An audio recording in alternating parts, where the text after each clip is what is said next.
Hey guys, welcome back to the YouTube channel. Welcome back to another research tip advice video. And today is a little bit different because we're going to be talking about how to deal with research anxiety, in particular, mean comments that we sometimes get during our research. So if you're new to the channel, my name is Aamir Hussain. I'm a person who loves to talk about research so much so I decided to make YouTube videos all about it. So do consider subscribing, as you can see down below. Click that post notification bell so you don't miss out on advanced videos, 30-day challenge videos, other research experiments that I like to do on myself and share that journey. But without further ado, let's get back to the topic at hand. So today's topic is all about research anxiety in the form of mean comments. Now, we unfortunately can experience mean comments from our supervisors, the people that we work with, other people in the lab, or other colleagues you have in the office. It can be on field, it can be people you work with. Anywhere you have some form of interaction, even over email, even over social media, there is a chance that you can have a mean comment directed at you, whether they mean well or whether they don't, unfortunately. That can have a very unpleasant effect on our PhD, especially with whatever research degree you're doing. If you're feeling anxious or depressed, it's going to affect your output in terms of that day or that week or even that month. Mental health in research is being looked at, it's being explored, it's being shared, but sharing somebody's experience, i.e. myself today, can hopefully shed light on what you can do when you experience some of these comments I'm going to be sharing today. Now, this came from a Instagram post that I made yesterday when I'm recording it. So do check me out on Instagram, Aamir.phd, where you can find the original post. But in this video, I'm going to be going through the origins of some of those mean comments and two additional kind of bonus, if you will, mean comments that I faced and some strategies on how to deal with it if per ever chance you get those mean comments. I hope you don't, but again, I'm trying to be as honest and helpful as I can in this channel and on Instagram. So hopefully you can arm yourself with better strategies to circumvent those unfortunate situations. But let's get into mean comment number one. So this was about maybe you should do an MPhil instead of a PhD from my supervisor. Now, a disclaimer, this was meant with good intentions because at the time things were very difficult for me. Financially, my mother wasn't well, lab work wasn't going well, and although she meant well to say that there is no disrespect, and there isn't. There's no disrespect in doing an MPhil, and this is not a bashing against the profession of doing an MPhil, and as opposed to accreditation. But it's the principle of why it made it so mean. Now, with any research, any PhD, there are going to be times where it's difficult, and that's when you want to lean on your supervisor to try and help and support, and maybe either take things a bit slower and look at areas that we can focus on to try and progress, as opposed to saying, you might as well just give up essentially. Now, for those who are watching, comment down below if you think that comment is basically telling you as a student to say, do you know what, maybe you're just not cut out to do a PhD. Maybe it's just not right for you. You've got too much going on. You might as well do an MPhil. Now, the way I look at it as well is that supervisor could have said, maybe you can pause, get things in order, maybe work for a little while, and you can come back and carry on for a PhD. Saying that you should do an MPhil, to me, it made me feel like my supervisor doesn't feel I'm competent or have the ability or the circumstances to do a PhD. Now, that's me, that's hurtful. Again, there's many other options that could have been looked at before somebody said maybe you should do an MPhil or Masters instead. Now, the strategy that I use to try and circumvent that is reverse engineered it in the sense of, okay, I'm going to take this as a stance that you don't feel I'm capable. You might have good intention, you might mean well, but that's still hurtful. So I'm going to go away. I'm going to work even harder than you think that's possible. Work even harder, be more effective than any other person in the laboratory, and come back to show you that, look, I am capable. So I use it as a springboard, as fuel to be even better. I was already working a lot, but it spurred me and motivated me to go further, as opposed to taking the comment, being deflated, being down, second guessing myself. This is a supervisor. They've got experience. Maybe I should go. No, I reverse engineered it, looked at it from a different perspective, and went ahead even further. So if anybody comes to you and saying that you're not capable, if they haven't looked at other options and they blankly said something as severe as that, reverse engineer it, don't even have to prove them wrong. You don't have to do stuff for other people. Make sure that you're capable by being even better than you was before. So that's how I dealt with that comment. Let's go on to the next one. So this comment is about, you need to hurry up, you're taking way too long to do this. So this was when I was doing my induction for the laboratory that I was working in around about my second year.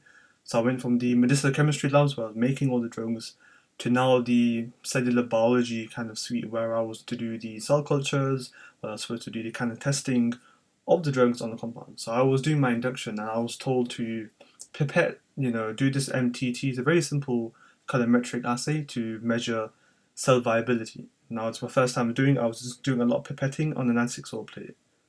Now I had to finish that in order to get ready for the actual lab induction where I look at everything else. So I was already in the lab doing work, but I needed a formal induction. Now I think it was around, I don't know why I remember this, I think it was around 3:30 and I had to get this incubated for 2 hours, and in those 2 hours I would do the lab induction. Now my supervisor was there talking to our colleagues, looking at me and just saying, and I'm actually rushing, trying to get it done. She said, "You need to hurry up, taking way too long to do this."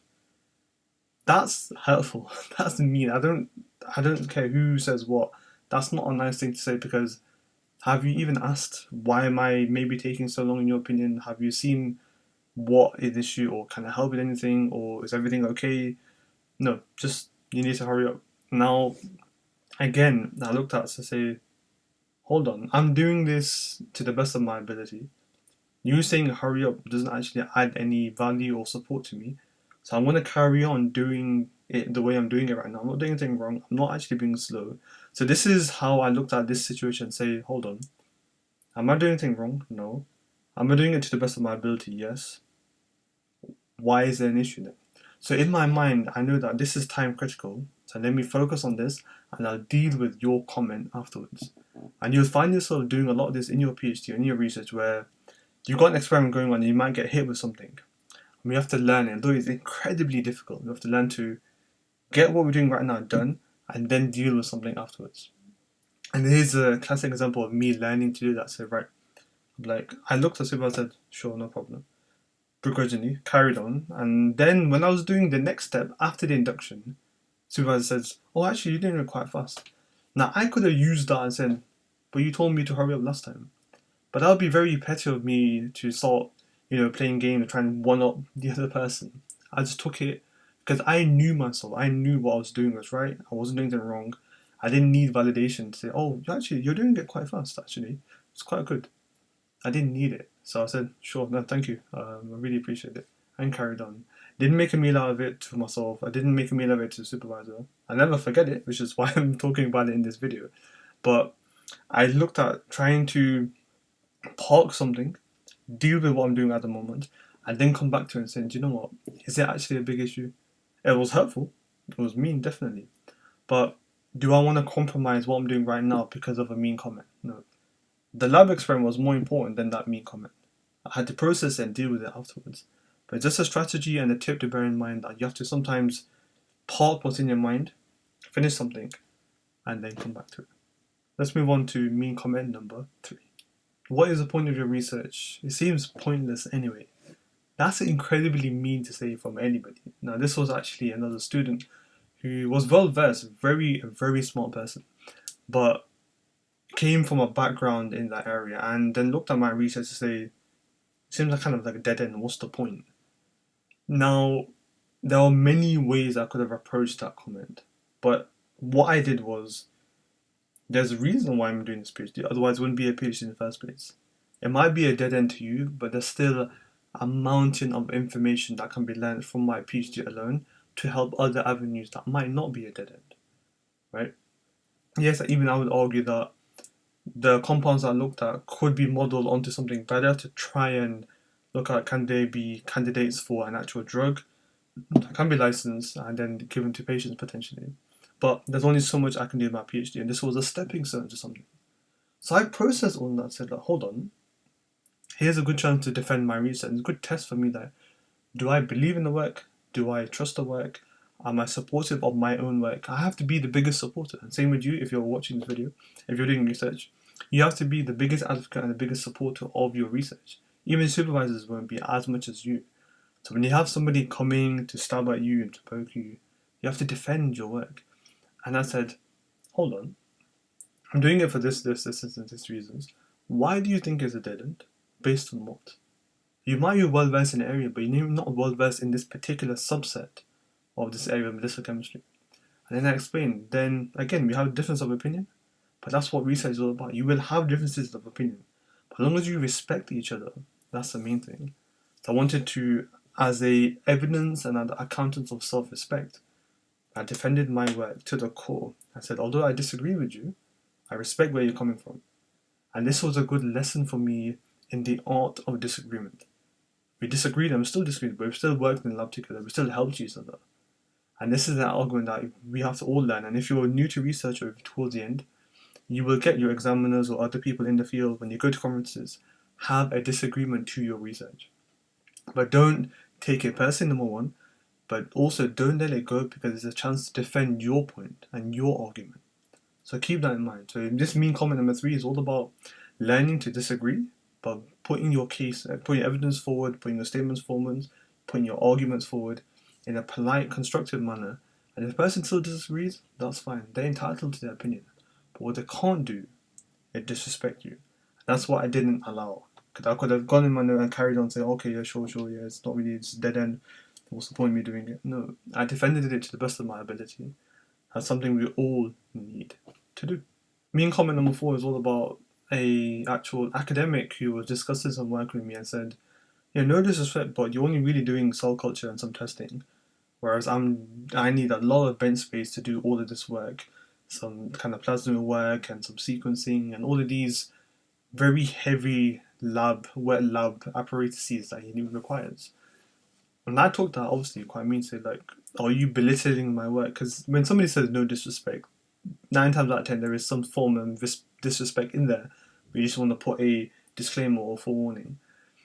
And then I didn't jump to that comment, as we can naturally do. We can just bite and retaliate or rebel back at the comment. I listened to understand, not listen to reply. It's a very famous thing that you probably heard quite often. And I looked at it and said, hold on. He may mean something else. He might just not said it in the right way. And this is a lesson that I try to learn in terms of giving benefit of the doubt to somebody. Now, this is a person who is very well experienced, very well known, a lot of pedigree. And he may be right to say that, look, I require a lot of things, his work is important. But it doesn't mean my work is not important. But I didn't take it to heart. It's still a mean comment. It's still hurtful. But I didn't take it to heart and say, what do you mean? Was my work not important? He may not meant it like that. So there was no need to argue. Put it in one ear, take it out the other, diffuse the situation. And just listen. Who am I to say, my work is more important? He may have meant it somewhere else. So this is where, it's not you don't need to defend your research. You don't need to, stand your ground. It's maybe somewhere where you just got to give the benefit of the doubt and say, do you know what? He probably meant it this way, it's fine. And we had a discussion about his research and I actually learned something. So this is where we have to, from experience, learn when to defend and when to just take a benefit of the doubt. He wasn't challenging or directing me or having to go at my research. Say, all you do is this. Although it was hurtful, I didn't want to make a scene or make an argument saying, do you know what? I know my research is important. You may or may not, and that's fine. As long as you're not degrading my work, you're not having a go at me, you're not pinpointing, that's a different story. So this is where, the whole notion of give benefit of the doubt, maybe he meant this or meant that. Diffuse the situation, carry on, no harm, no foul. Now, I kind of saved the best to last in terms of mean comment. This is definitely one of the most meanest comments I've had. I was back and forth in terms of sharing this, but I think I realized that many people might unfortunately experience this, and I want to share my experiences of it and how I dealt with it. And this is about somebody telling me, what's the point of doing a PhD? You're being very selfish. You should just get a job. Now, there's a lot of context to this that I'd rather not disclose, but the premise is that somebody looked at what I was doing and said I was being selfish. That I should just get a job and start earning money, because obviously I wasn't earning that much because I wasn't paid to do my PhD. Now, the notion was that this person couldn't see the bigger picture. couldn't see how hard I was working as well. I was working many other jobs as well. But the premise here is that when somebody, whether it's other people that you know, whether it's people close to home, whether it's people you live with, and say, what's the point of doing a PhD? Or people you even meet on the street, have a chat, say, what's the point of a PhD? Just get a job, why are you struggling? When people that you probably did your first degree with are now earning, 30, 40, even 50k by the time you're in your second year of PhD. I think that might require another video. But it made me realize that if you think I am selfish for doing a PhD, then you actually don't know what a PhD is. Now, this is a lesson where I realized that sometimes it is not worth saying anything because the person may not listen or may not understand no matter what you say. I talked about defending your work. I talked about giving the benefit of the doubt. But then here is also about just not even entertaining the discussion at all. Because no matter what I said at the time, they weren't having it. They didn't understand. They didn't get it. Then you're just being selfish for doing a PhD. And it made me realize that, okay, there are people in the world who may not understand research, may not understand the importance of a PhD. And as we know, for those who do research, we're doing a PhD so we can get potentially a better job later that might be more flexible. So we have more time for bigger things and more priorities later on in life. And that's the sacrifice that we make, right? If you want money, industry is probably more suited, but we do research because we love it. There's a lot of flexibility in research. It's the enjoyment as well. Many of us enjoy what we do. So it made me realize that I don't need to sometimes explain why I do things, especially to people who you probably think don't understand anyway. So although it was hurtful, I realized that I spin it the other way. And I looked at, instead of feeling sorry for myself, I said, I feel sorry for you because you don't understand what research is all about. Maybe you never will, and that's unfortunately your problem, fair enough. So whenever you encounter something where people are saying that you're being selfish or you're being something to do with your PhD and you should just get a job, know that maybe they just don't understand the long haul, the long graph, the bigger picture. And if that's the case, don't entertain, don't bring yourself down to their level. Carry on what you're doing. There's a reason why you're doing a PhD. There's a reason why it's such an achievement. It's also a personal journey. You've seen my main video, which I'll link over here. All the things that I went through, that made me a better person. Let alone having the doctorate, that made me a better person. And I think that's essential to keep in mind. So don't bring yourself down to their level.